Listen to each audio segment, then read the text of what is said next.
जय हिंद, नमस्कार दोस्तों। मैं सुनील राव स्वागत करता हूं आपके अपने YouTube channel A to Z forum में। तो दोस्तों, आज की इस वीडियो में हम बात करने वाले हैं आरपीएफ कांस्टेबल भर्ती 2024 एग्जाम डेट के ऊपर।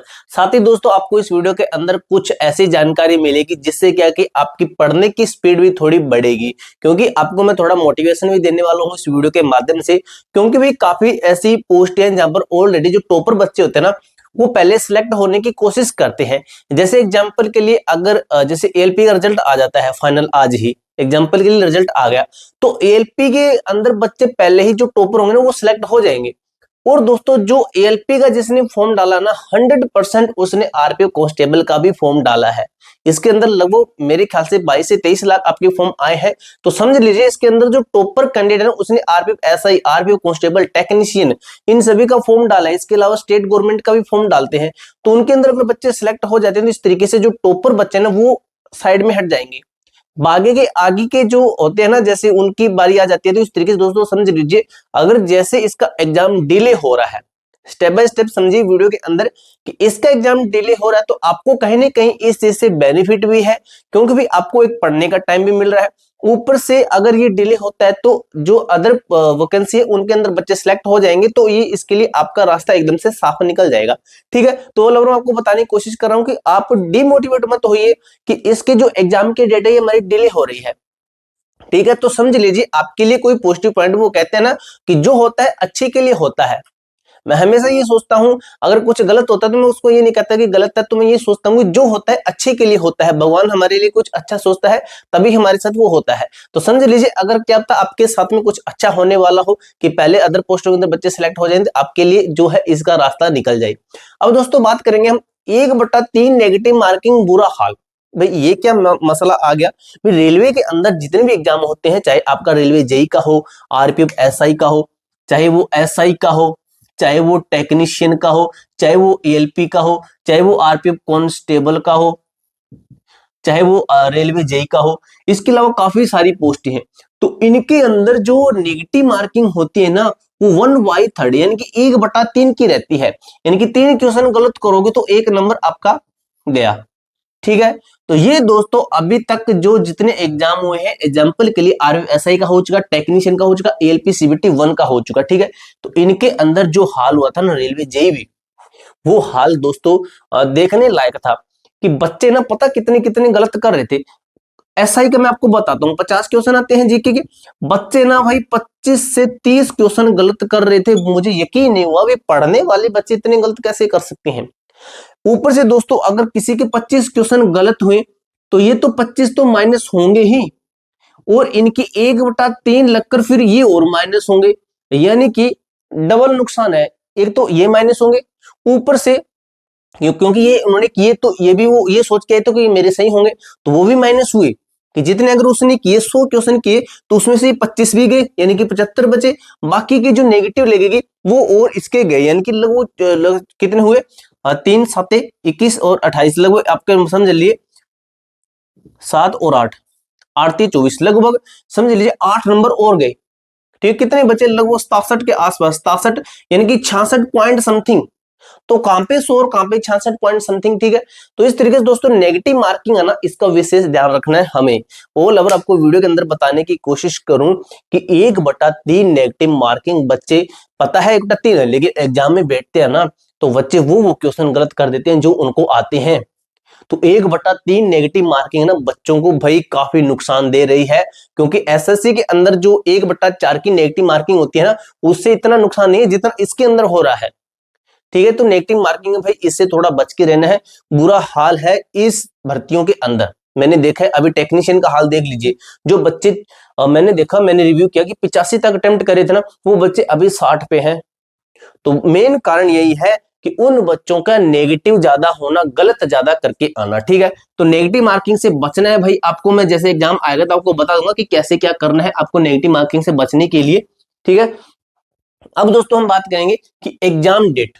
अब दोस्तों आपको मैं कुछ प्रूफ दिखाता हूं कि एग्जाम आपका डिले होगा, वो कब तक होगा, एग्जाम डिले होगा और एग्जाम होगा कब तक। ठीक है, तो आपको मैं साइड में स्क्रीन लगा के दिखाता हूं कुछ विद प्रूफ के साथ।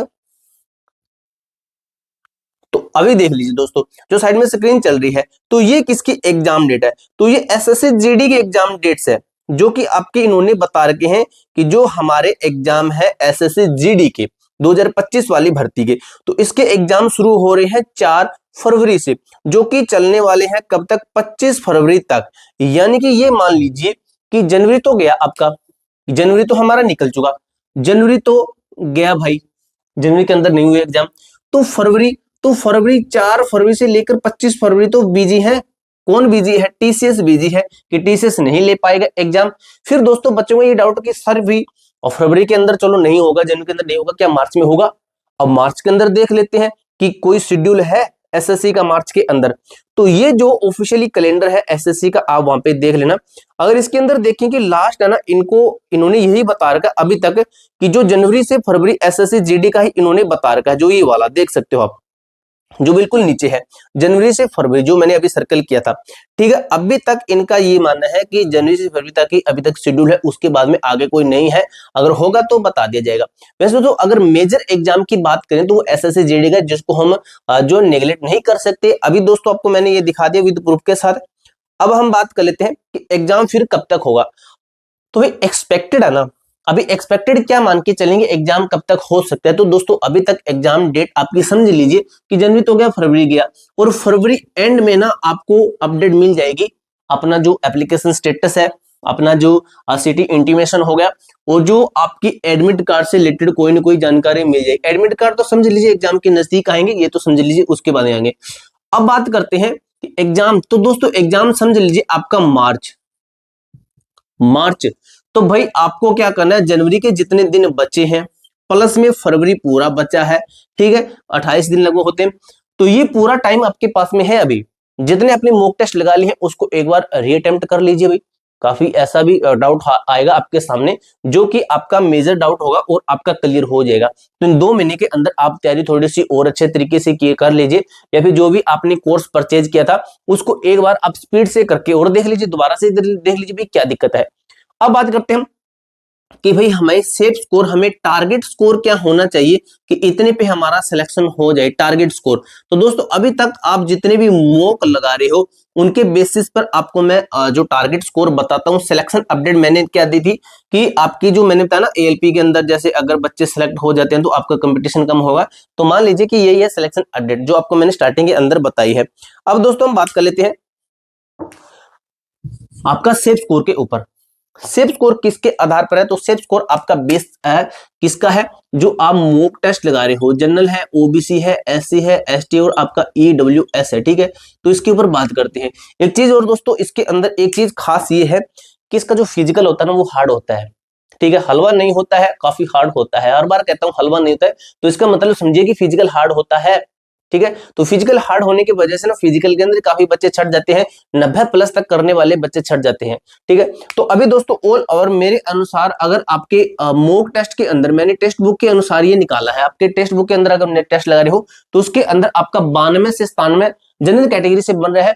इसका मतलब आपकी तैयारी सही है, इसका मतलब आपकी तैयारी सही है, आप एग्जाम के अंदर अपना जो 100% देके आओगे, ठीक है, अपनी तरफ से आप पूरे प्रिपेयर हो। इसका मतलब ये है कि अगर इतने नंबर बन रहे हैं, अब इससे कम बनने तो भाई थोड़ी सी तैयारी कर लीजिए अच्छे तरीके से, क्योंकि भाई आपका थोड़ा स्कोर कम बन रहा है। ओबीसी के अंदर भाई मेरा मानना है 90 से 95 है, 90 से 95 है, और एससी के अंदर है आपका 82 से 87 है, एसटी के अंदर है आपका 80 से 85 है, और ईडब्ल्यूएस कैटेगरी के अंदर है आपका 87 से 92 है। ये है आपका मेल के लिए है। तो फीमेल के लिए क्या है, फीमेल के लिए आपका इक्वल ही है, इक्वल ही है, क्योंकि फीमेल की वैकेंसी कम है, तो मैं मानता हूं फीमेल का इतना ही स्कोर रहे, ठीक है। तो ये ऑल ओवर आपको मैंने पूरी अपडेट दी है। एग्जाम डेट है, सेफ स्कोर है, और एटा 3 है, इसका आपको भाई बच के रहना, ठीक है। बहुत बुरा हाल है आपके लिए। पॉजिटिव पॉइंट ये होगा कि अगर आप ज्यादा नेगेटिव नहीं लेते हैं तो आप भाई सिलेक्शन ले सकती हैं, ठीक है। काफी बच्चे ऐसे 10-10 क्वेश्चन, अगर मान लीजिए कि 10 क्वेश्चन ऐसे जो मुझे आते हैं वो ही मैं गलत करके आ रहा हूं, तो सिलेक्शन कैसे होगा, बिल्कुल भी नहीं होगा, ठीक है। इसलिए मैं कह रहा हूं कि नेगेटिव मार्किंग से भी बचना है, जो कि आप अभी से ही अपने आप को उस तरीके से बना लीजिए कि हमें नेगेटिव मार्किंग ज्यादा ना करनी पड़े, ठीक है, नेगेटिव हमारे ज्यादा ना हो, इसलिए दोस्तों इससे बच लेना भाई, जितना हो सके उतना ठीक है, जितना इससे दूर होगी उतना ही ठीक है। अब इसके अलावा दोस्तों आपका कोई भी डाउट, कोई भी क्वेरी रहती है तो कमेंट बॉक्स में पूछ सकते हो। मिलते हैं दोस्तों नेक्स्ट वीडियो के अंदर, तब तक के लिए जय हिंद, जय भारत।